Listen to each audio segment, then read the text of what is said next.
making our little incursion into the Greater Manchester region now as we drop that, well, this is Derbyshire actually, as we drop down into Woodhead. The gap between the leaders and the main field, well, it must have dropped quite dramatically.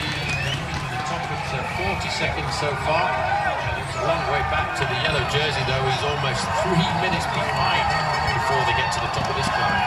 Well, he's had the bad luck to be dropped and then a flat tire. This is the top here.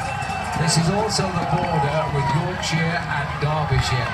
The descent here is ultra fast and they will hit 60 miles an hour on the way down.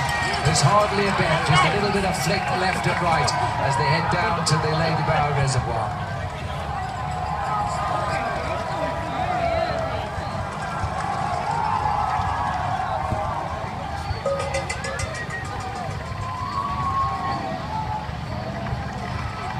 Well, as they go over the top of the peloton, 75 seconds is the gap. So Sky have ridden this very sensibly here, and they've made sure that Richie Porter's had the chance to climb back to the peloton.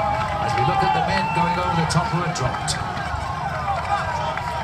Yes, this is the damage that's been done by Home Moss. 55 kilometres to go, 23 seconds of the chasers behind Del Cadre, a minute 15 to the red jersey group, which is containing Jens Voigt, white jersey of Peter Sagan and the rest of the big challengers.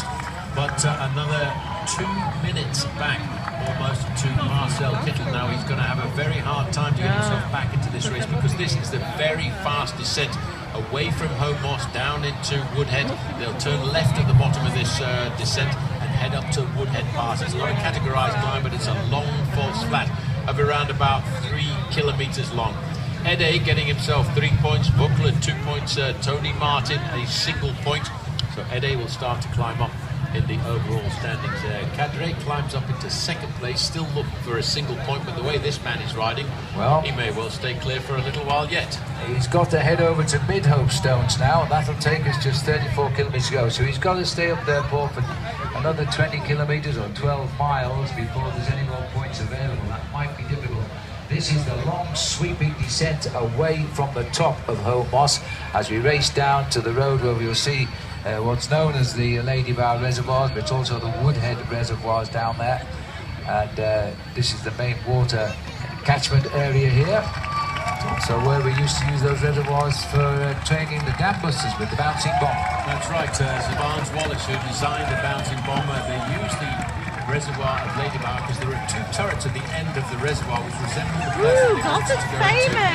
And they flew alongside this valley to practice dropping the bombs for that famous dam busters exploit. And skipped the waters and then broke the dam wall. Yes, now this is the high speed down now. You can reckon on the descents here, you're touching 60 miles an hour. These boys are going to slip the biggest gears in now as they continue to fly. Tony Martin's made the junction then. This time.